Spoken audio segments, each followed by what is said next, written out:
Welcome to the Pharmacy Leaders Podcast with your host, Tony Guerra. The Pharmacy Leaders Podcast is a member of the Pharmacy Podcast Network, with interviews and advice on building your professional network, brand, and a purposeful second income from students, residents, and innovative professionals. Welcome to the Pharmacy Podcast Network. I'm your co-host, Tony Guerra, for the Pharmacy Future Leaders Podcast, broadcasting from the Des Moines Health and Public Services building at DMAC's Ankeny campus. Connect with me on Facebook at Tony PharmD1, or you can find over 1,200 pharmacy videos supporting my audiobook, Memorizing Pharmacology, on YouTube under Tony PharmD. Today we're speaking to Mindy Guerra, who is my wife and is going to be telling us a little bit about her side hustle with Rodan and Fields. It's really kind of an interesting journey when we're talking about entrepreneurship and how someone just decides that, you know, they have a good job, they enjoy it, and they want to do more, and they want to do something that's really impactful and meaningful to them. So, Mindy, welcome to the Pharmacy Podcast. Thank you. Okay. Well, everyone's road is a little bit different. Maybe you could tell us a little bit about your leadership road and how you got to where you are now. I currently work at the VA in Central Iowa as a clinical ambulatory care pharmacist, and now I also have a side gig as an independent consultant for Rodan and Fields. I went to pharmacy school at Drake University, and then I went on and completed a PGY1 community pharmacy residency with the University of Iowa. After my residency, I accepted a job with Hy-Vee managing a clinic pharmacy in Ames. I managed 2 different Hy-Vee pharmacies over a 5-year period, and then I landed a job at the VA. I was lucky to be granted an interview and hired, and I've been with them just shy of 5 years now. Okay, well, so you've got a good job. You did the school, the residency, and you don't have any student loan debt. The house will be paid off years before our kids end up going to college. What made you decide to start this entrepreneurial side business? Well, as a full-time working mom and a wife, it is hard to find time to stay connected with friends and make time for myself. I became a Rodan and Fields consultant to have some me time, reconnect with some old friends, make some new friends along the way, and grow as a person. I also truly enjoy helping people, and this job allows me the opportunity to do that. Helping someone gain or improve their self-confidence by improving their skin is priceless. Also, having a little extra play money each month to spend how I want without having to feel guilty about not spending it on you or the kids is pretty great. So I didn't know, or maybe I didn't remember, that you were doing some pretty severe skincare stuff before our wedding. Can you tell me a little bit about what you were doing? Something about peels or something like that? Yeah, every week for, I think, 2 months, or maybe it's like every 10 days you can go. I don't quite remember. I would go have a chemical peel done. So literally they put stuff on your face and then your face peels off. So it looks like you have a bad sunburn and then your face flakes. It's quite hideous. So you did this because you loved me so much, or you just wanted to make sure you looked great in the wedding pictures? Exactly. I wanted to look good in the pictures. Everybody stares at you that day. You don't want to look terrible. Okay. Well, I got a haircut and I didn't have to do a chemical peel, so I guess it's quite a bit different. Well, I remember when I was a kid, I was so embarrassed to go get a thing of Clearasil.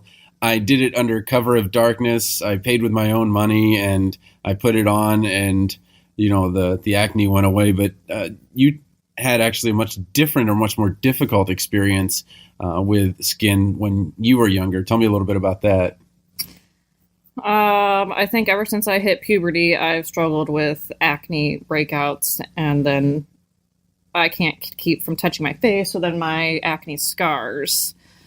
So I went to different dermatology, tried different prescription products, tried different procedures like that chemical peel and then microdermabrasions. I probably have paid for everything in that OTC aisle and tried it without lots of results. So about a year ago, a friend of mine offered to help me through Rodan and Fields product. I was hesitant, but at that point, because there was a 60-day money-back guarantee and I was so tired of just throwing money down the drain, I said, okay, let's do it. Let's try it. And it actually really worked. So I have such better skin now, less breakouts, and I'm really happy with how I look. Well, tell me, let's actually back up a minute and go back to the OTC aisle. When I started 20 years ago as a pharmacist, oh my gosh. There was two things. Yeah, it was Clearasil and Oxy-10, So They don't even make that anymore. That's hurtful. I don't know. I don't see the commercials. But I guess back then, though, I remember that there was always someone in the cosmetics aisle at the various chains, and I don't want to call out certain chains, because I'll go into a chain now, and there's literally one person on the floor. The manager might be in the back, and there's one person to run the register, put the things away. So back then, I think there was an expectation that you could get professional advice in the skincare aisle or in the cosmetics aisle. And that's always first because of the margin and all of that. Tell me a little bit about what's happened in terms of that kind of service. Where can you get service, or where can you find out more about skincare and cosmetics? Well, right now, I feel like if you walk to the OTC aisle, you're just overwhelmed with everything. So you're reading the products, trying to find something that will help you, and just guessing. Really, the OTC aisle with all that stuff is really close to the pharmacist. So that would be where a lot of people would then turn to get advice or to ask. But a lot of people are also kind of self-conscious about that, so they don't really want to discuss it. They just want to try to pick something and see if it works. But you're right, there's nobody out in the aisles really helping anybody try to narrow down or find the right fit for them. Would gender be an issue here? I know that you would always get upset when somebody would say, can I talk to the pharmacist, and look directly at the male technician that's next to you? And you're like, right here, pharmacist right here.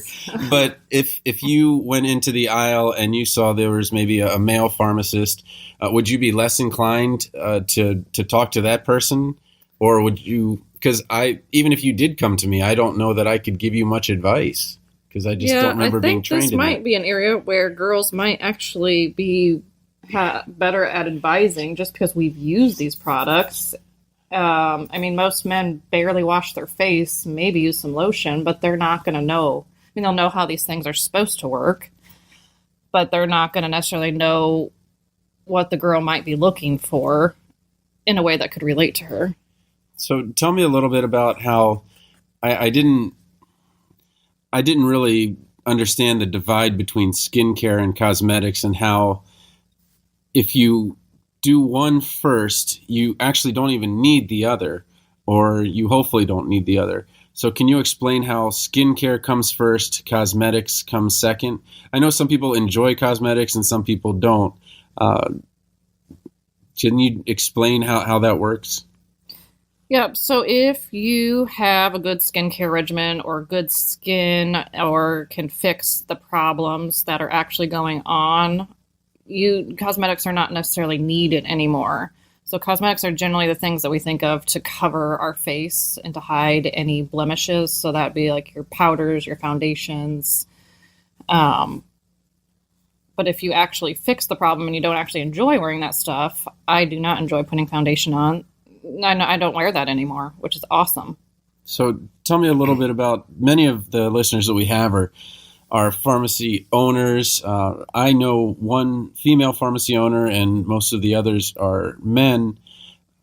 How would you advise a pharmacy owner to make sure that what they have on the floor would be what's most beneficial to their patients? Like, would you be able to consult with them? Would you be able to help them? I know that Rodan and Fields isn't sold in stores, but could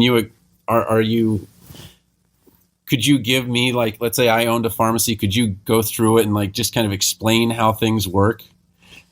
Yeah, then you have to think, like as pharmacist, you have to look at the ingredients, because half those things are the same exact ingredients, just branded differently. So I think carrying less of a selection is not so overwhelming for the owner or for the people coming in trying to find the perfect product.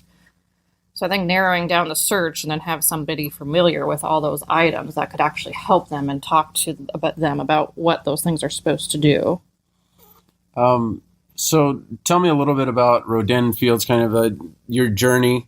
You started by, you had a friend that helped you with the product helped you, and now you are working with her, working with the team. Can you tell me a little bit about how the actual, how you started and how your journey's kind of going right now? Being part of the Rodan and Fields network on the business side has been very rewarding for me. I get to help people glow. It never gets old seeing a customer gush to me about their results and tell me how much more confident they feel in their own skin. I also get to connect with fellow consultants and make some new friends, and that's also a great support system for me. So if ever I have questions or don't feel like I have the right answer for any of my customers, I can reach out to someone who might know. Our team leaders also like to hold some friendly competitions with great rewards, which is an added bonus. An additional stream of income is never a bad thing. I think for a lot of pharmacists, working for Rodan and Fields is a natural fit because we like helping people and we're comfortable talking to people about these products because a lot of them are ingredients that we're familiar with and we have the background to know what these products might be able to do to help somebody, potential side effects that might come along, and how we could help overcome those side effects. Well, I guess I did a quick Google search and found that a lot of pharmacists are tied to Rodan and Fields, but what really impressed me was, so on Thursday night, we put the kids to bed and you were talking to your team leader, the person that you work with, and you were so excited about what was going on, you completely ignored Scandal on Thursday night, which I mean, ignoring me for Scandal is one thing, but ignoring Scandal for something else, the first thing I just wanted to make sure was that, that relationship between you and Keith Urban didn't happen yet. No. And then once I was confident with that, I was like, all right, well, I'll go to work and get some stuff done. I had something big going on Friday. But tell me about the excitement that you kind of have with this side business, and it's kind of fun. I've had a lot of fun talking to you about kind of some of the things that come along with it. I, started as a realtor and left that when we came to Iowa. And then, now my big thing is authoring those books. But tell me about on the entrepreneurship side, what just really excites you about connecting with other people and helping them?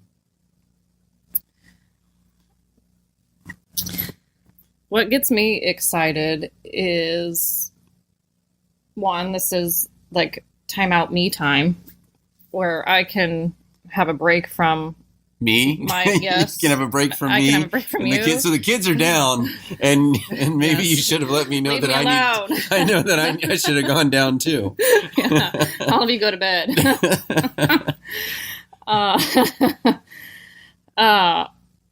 It actually makes me just carve out time to do something that I actually get some joy out of besides, taking care of you and the children and my day job.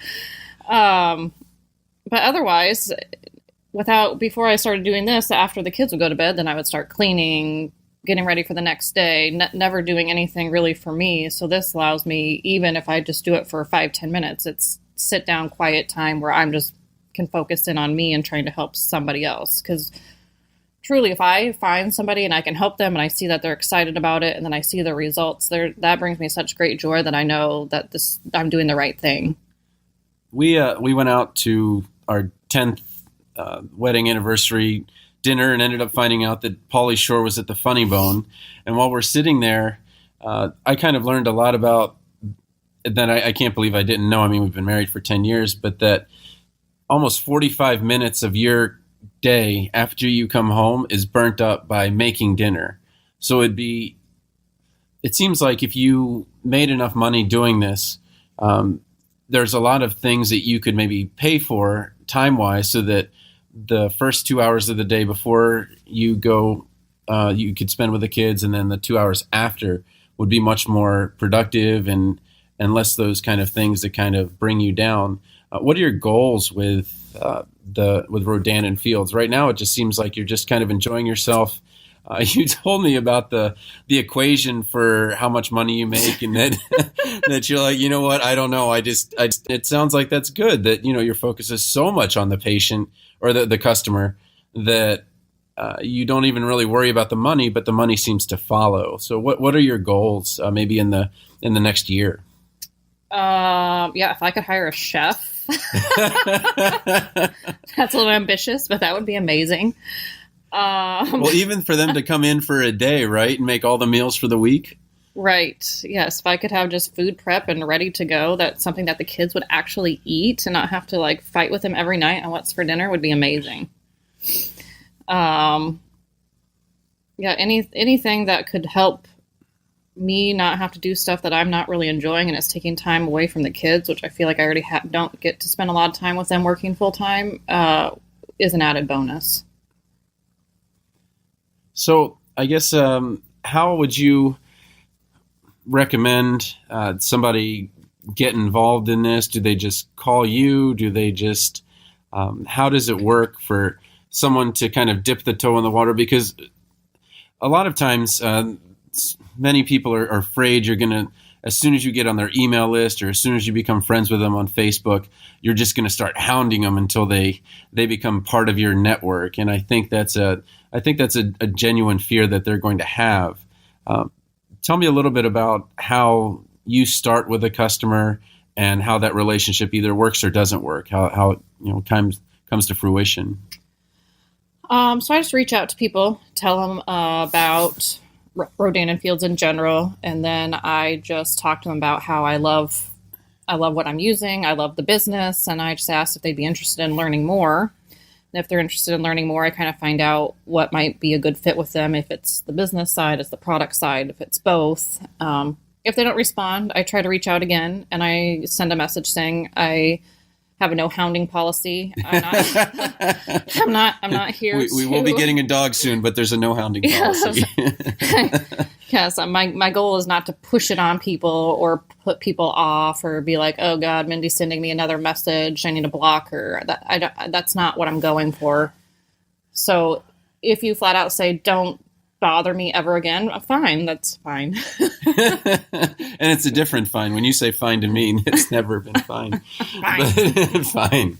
But okay, well, maybe I'm not clear on the two routes that you just talked about. So when I was in real estate, there usually was a divide. Although all realtors can help people with listings and people can help with the buying side, some people really preferred the buying side, going out there, helping somebody go find a home, basically going shopping with them. And then the other side was really a marketing side, making sure the listing gets as much money as you can, marketing it and doing that thing. And we usually saw a divide that about 1/4 liked to do the listing side and about 3 out of 4 would do the buying side. And that's how we ended up with these teams. Tell me a little bit about the two sides that you talked about. You talked about product side and business side. So can you talk about the business side first and then product side? So as the business side, that's the side where you're actually trying to gain customers and promoting the business. And then the product side is where you want to use the products, but you're not necessarily interested in selling any of the products.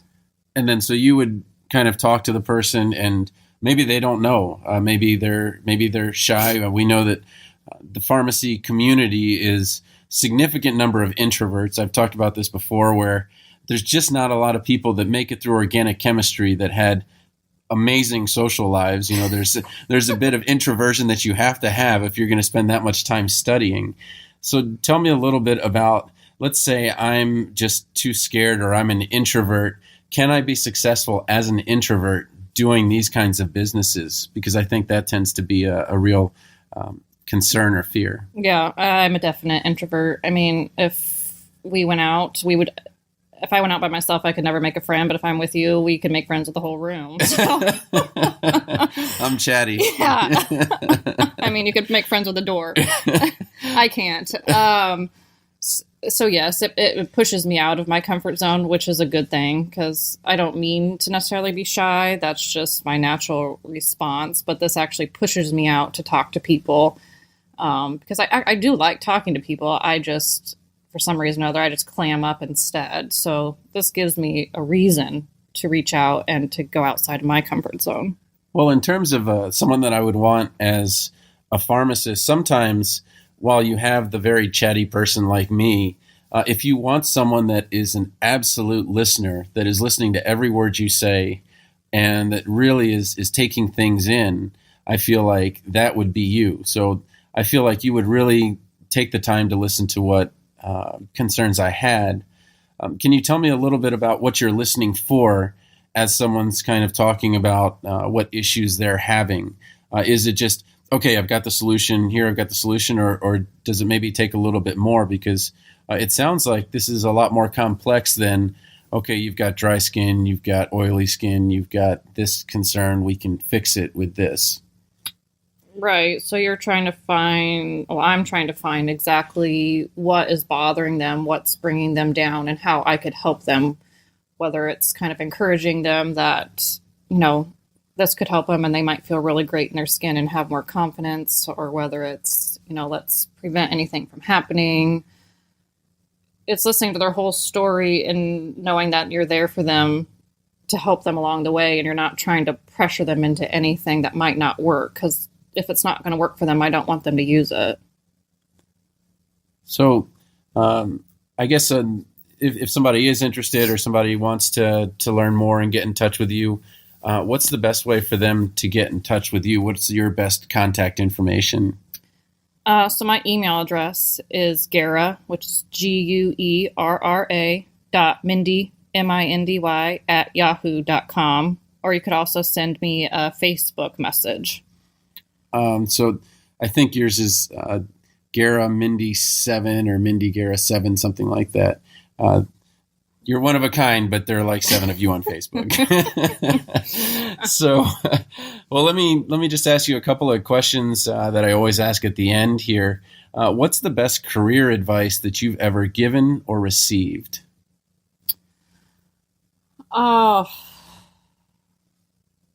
well, I always tell my pharmacy students that I have that you're only going to get out of what you're putting in. So if my students show up just to show up and take up space, I tell them they're really not going to get anything out of it, and they're not going to make good contacts for the rest of their, career. But if they show up and they're engaged and they have questions, they're going to learn so much more. So that's my advice, and that can pertain to anything. What inspires you? I think right now my kids. What about me? Well, yeah. I'll leave you in there. What inspires you that your kids have done recently?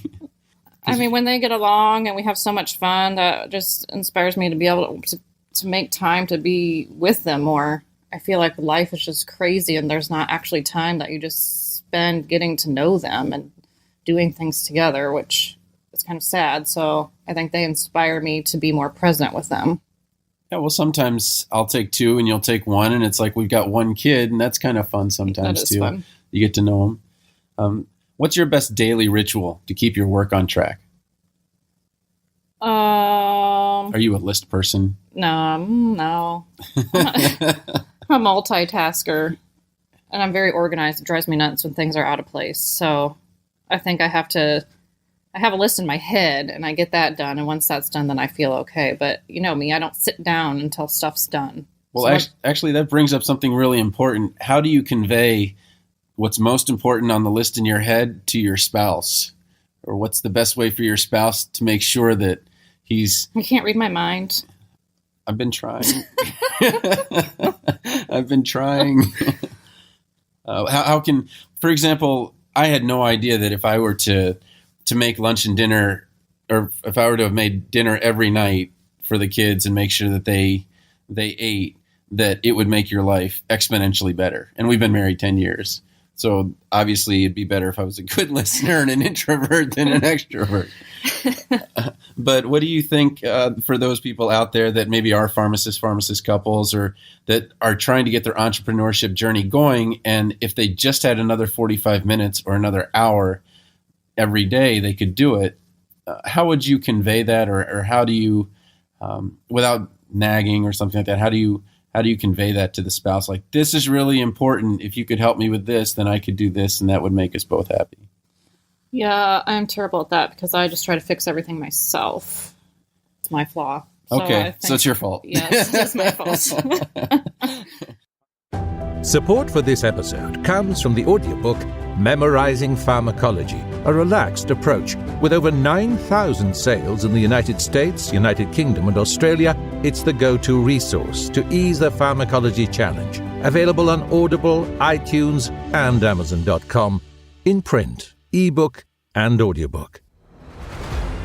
Thank you for listening to the Pharmacy Leaders Podcast with your host, Tony Guerra. Be sure to share the show with the hashtag #PharmacyLeaders.